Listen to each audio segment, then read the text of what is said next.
Wala ko niya. Up and down.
This will be the group 1 and this will be the group 2. So, pumili kayo ng pambato nyo, dalawa dito sa front and dalawa din sa inyo dito sa front. You are familiar with Live Pinoy Tenyo? Yes! Who is the mag-explain ng word. So, manghula at sino yung manghula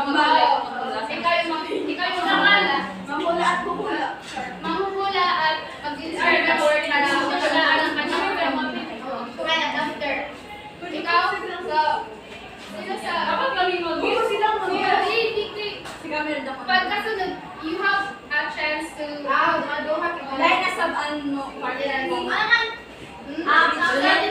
Yung paunahan, no? So, sa sino yung mag-describe? Sino manghula? Ikaw manghula ng to. Sino siya mo din ay natin? Ako na ay. Kaya kita na sa siya. Next picture. Wala na pala makita na yun. It is, depends on you how you are going to describe this word, this object. Yes. You're telling them, but you're not telling the exact. Okay, interaction, but lahi kayo sa niyo. Kita mo na yung picture. Bahala na at least your explanation. Next naman, I see. Next naman, go. This picture. Oh, tumatahol.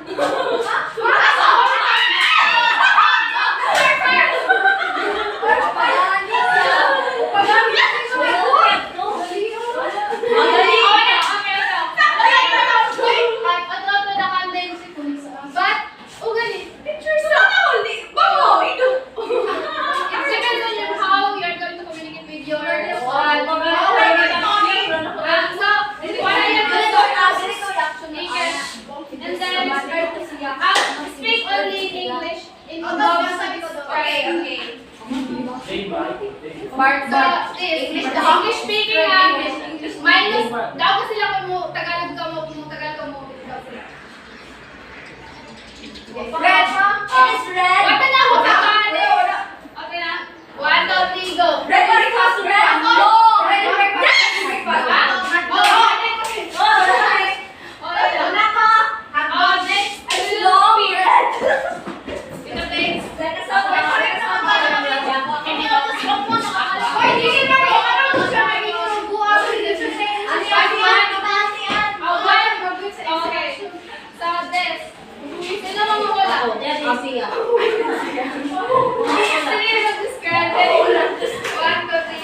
So speak only English then wrong na kamo kung Tagalog or Bisaya. Go. Girl. Picture. Oh, yan din namin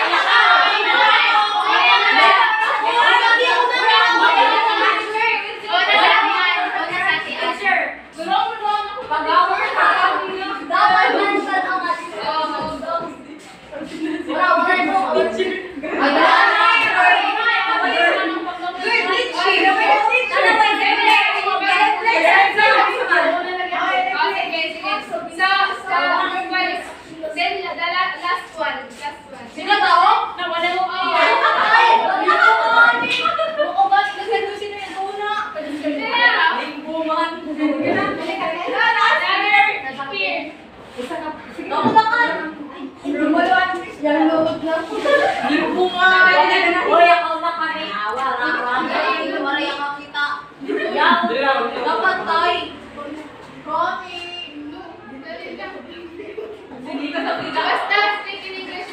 Like na, 1, 2, 3, go.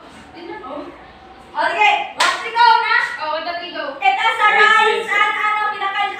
Is it?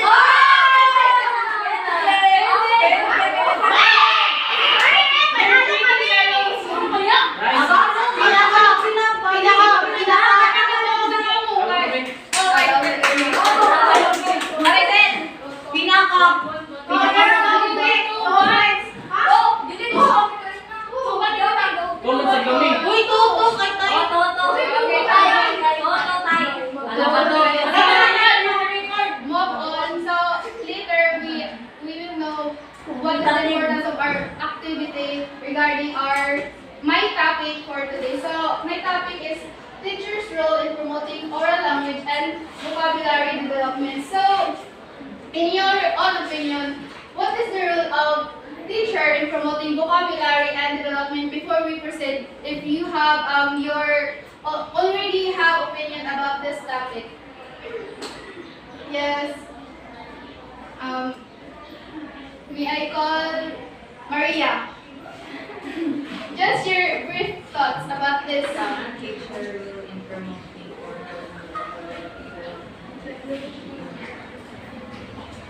So, we all know that teacher is our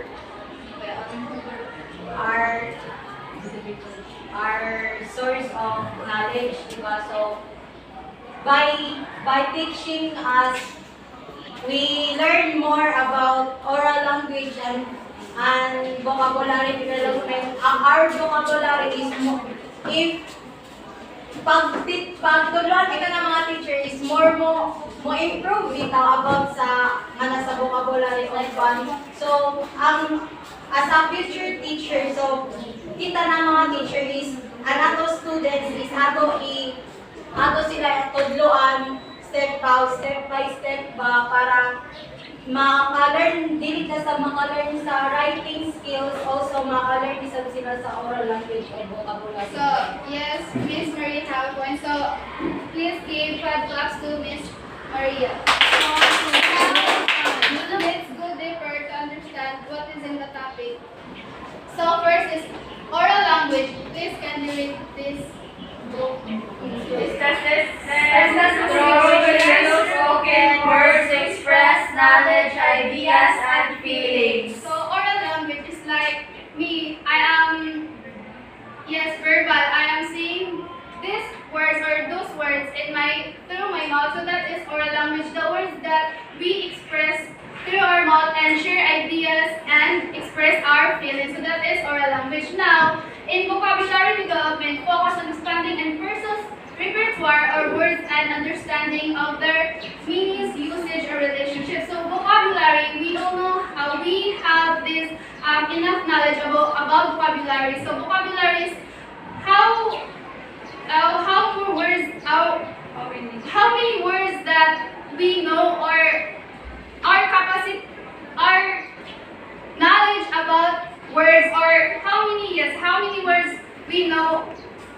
Then yes, that is vocabulary. Then in terms of vocabulary development, we need to explore more words or to learn more words in order for us to express our ideas and yes, really, so we can express ideas by having this enough vocabulary. So understand. So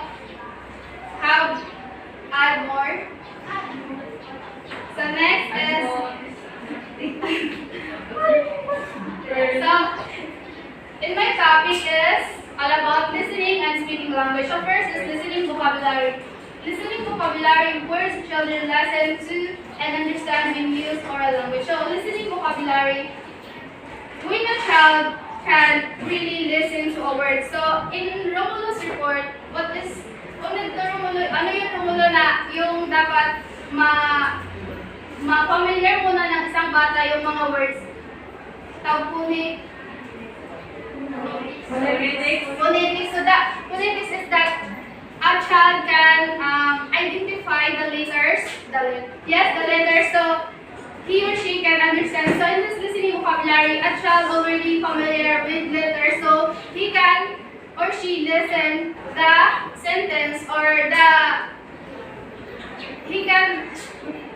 understand, because he can listen, because he already familiar those letters.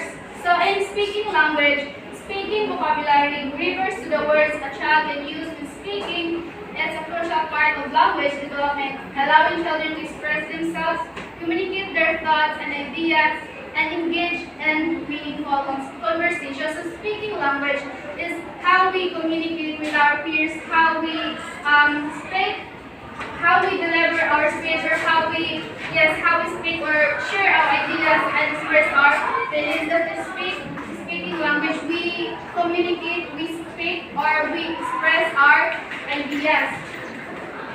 So any addition? So do you understand what is listening and speaking? Yes. So next is importance of listening vocabulary. So kindly read. Listening vocabulary enables individuals to understand spoken instructions, follow lectures, engage in meaningful conversations, and comprehend complex texts. So in listening vocabulary, it is important because a child can really follow instruction. What if the child cannot really understand? He is not good in listening, so he has not the listening vocabulary because he can understand what is the instruction is, or what is those words are saying. So it is very important to improve listening vocabulary in the child so that they can understand what you are saying. So next is children need to hear words modeled many times before they will begin use the words. So like sa phonics, they will first familiar those letters so they can understand what are those words that they can understand. So first, yes, they will familiar those letters. So as a teacher or as a parent, you will introduce those alphabet like A, B, C, D to your child so they can familiar and they can know what is the use of A or what is the meaning of A so that they can understand a word, right? So if it is frequently they are exposed to words, the better the likelihood that they will gain that word in their vocabulary. So have you ever observed that a child while watching a TV can understand, like watching like the famous Nick Jr. So they can understand because those words are they hear that repeatedly. If they hear the words repeatedly, they can undergo in their developing process and learning of those words, they can really understand them because they repeatedly hear those words in TV or in the videos that they watch, or you as a parent, you talk to them so that they can listen to you and understand what are those words that are you saying so they can understand the sentence. So do you understand? Yes. Ako yung just like for example, Yes, Miss Nicole. yung salida bitaw, yung mga Disney na may music na mo, attach the music, tapos wala kay words. Makadong na listening vocabulary ng bata, makaon siya na Yes. like for example din sa Netflix, mukha na niya sounds. So, mukha na din ang listening vocabulary ng bata. So that is how important the listening vocabulary. They can really Nabalik ba they can really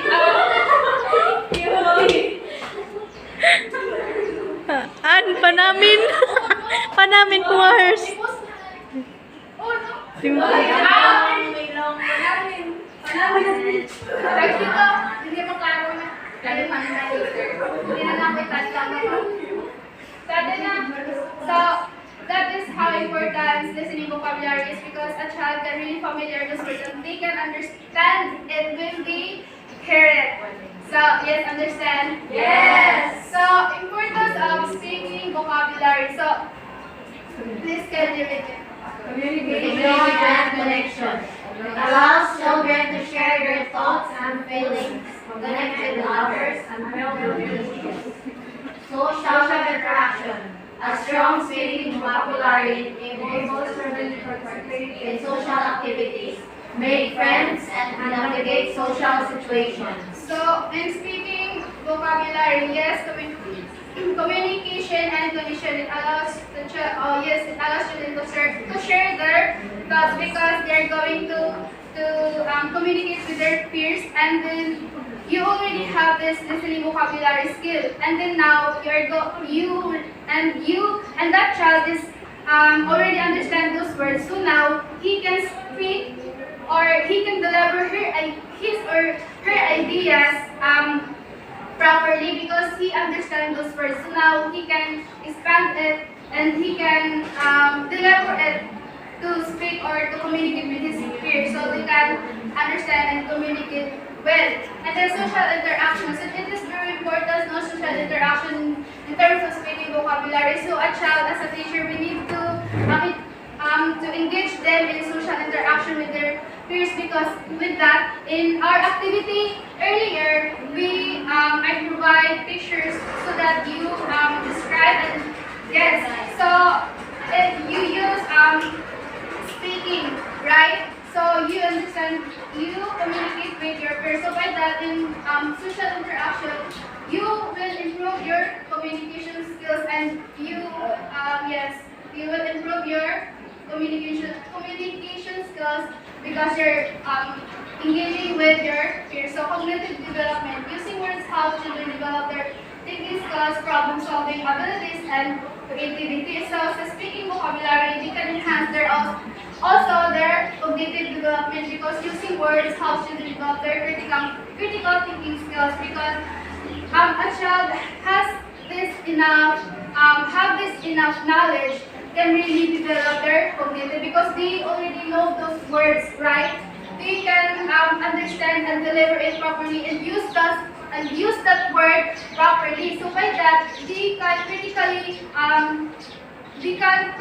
think and speak their ideas critically, right? So, academic success. Children with a strong speaking vocabulary tend to perform better in school, particularly in reading, writing, and language arts. So, academic success. So, in our preschool eras or in our elementary, we want you focus kita sa pagbasa because if we know that words na we have this confidence to speak because we have a lot of words that because we have a lot of words that we know. So if like Peter, he has vocabulary skills and he has enough capacity in terms of vocabulary, so he can explain his ideas well. So like that, he can perform in the class properly. So yes, like here inside the classroom, you have this vocabulary skills enough, and then if you have this, then you have confidence to speak out inside the classroom, and then you better perform in school. So, di ba? Yes. Do you understand? Yes. So next is this teacher's role in listening vocabulary development. So creating a language-rich environment, teachers should create an environment where students are exposed. So a teacher role in terms of promoting listening vocabulary is that you will create an environment that a child can enhance their listening vocabulary. Like for example, in your class, you are going to read a story, and then you are not just that to read the story in plain, but you are going to read that story aloud and explain it very well to your students so that they are going to listen to you, and by that they will enhance their listening vocabulary because they are focused on listening on what words are you saying in that story. So in contextualizing vocabulary, yes, also if you are going to, like we are making our lesson plan, like if you are going to teach a word jump, you are not going just to deliver or write on the board the word jump. Yes, contextualize is you need to expand what is jump. You need to action what is jump and yung ipapagawa mo rin sa kanila kung ano yung jump. So by that, they can know what is that word. By contextualizing vocabulary, they will enhance their vocabulary skills. They will know more about words. So by that, they can listen carefully. If they will hear jump, they will jump because they know that word na. So understand? Yes, teacher. So, pagana din, please, siya mga candidates. Repeated exposure. Teachers should provide repeated exposure to new vocabulary words through various activities such as listening, exercises, games, and discussions. This helps reinforce understanding and retention. So, what is your understanding about this context or this text? So as a teacher, we should, expose the children repeatedly so that ma-enhance or ma-practice nila ang ilang vocabulary, and then with that, mas ma-instill sa ilang mind na ay ingani ba siya. So, makakaya sa ilang na ma-develop ang ilang vocabulary. Yes, Miss Shama. So, please give 5 claps to Miss Shama. So, repeated exposure sa mga words is a child that really define those words and what are their words or what is their understanding about that words or how they will use that words in a sentence. So, repeated exposure is a must. Then, assessment and monitoring. Please can you read Marcel? Teachers should assess students' vocabulary development regularly to track progress and identify areas for improvement. This allows them to adjust instruction accordingly and provide readiness for learning. So you understand with that text. Assessment and monitoring in terms of to promote listening vocabulary too. So from the word assessment and monitoring, it is our role as teachers that we should guide. So we should guide and scaffold that. So then in terms of listening, just like for example, we're going to have an activity just like a story reading. So we can read aloud to the students in order for them to listen and to interpret what the story is all about. So it is very important that we must assess or we must monitor always the student if there is progress or there is improvement of the learners. Yes, please give 5 claps to Miss Marisol. So she has a point now because it is very important to assess and monitor that certain child if he or she has a progress in terms of listening vocabulary. You as a teacher, you are there to guide that child, and during playtime, you are there to take notes. Take notes. What are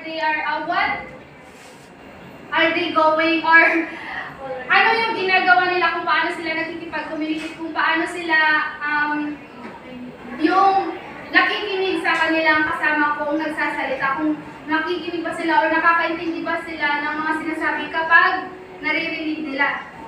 So, yun. So, teacher's role in speaking vocabulary development is model bridge language. So, teacher use diverse vocabulary. So, yes, teacher use diverse vocabulary. You are not just, every day, you are just saying, Nico, sit down, Sheila, go there and pick up your things. Not just like that. Expand your vocabulary so that the child can gain more vocabulary that they can instill in their mind so that they have this a wide of knowledge about vocabulary. So you as a teacher, you will expand. Not just you are going to say a word that repeatedly. You must speak. Yes. You need to expand words so that your students can gain more vocabulary and create conversational opportunities. Teachers encourage children to talk during activities, discussions, and plays. So, yes, well, in our activity, we provide activities so that they can interact with each other, letting them to interact and communicate with their peers so that by that they can enhance their communication skills by socializing with their peers. So encourage active listening.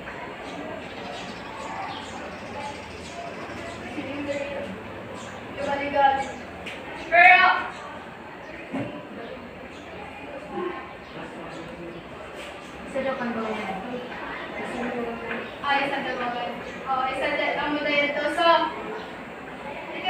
in conclusion, it is very important to promote as a teacher, listening vocabulary, speaking vocabulary to your child so that they can understand more words so they can apply this to real world because a child does not have enough knowledge about vocabulary. They cannot explain their ideas or knowledge. They cannot express their emotion somehow. That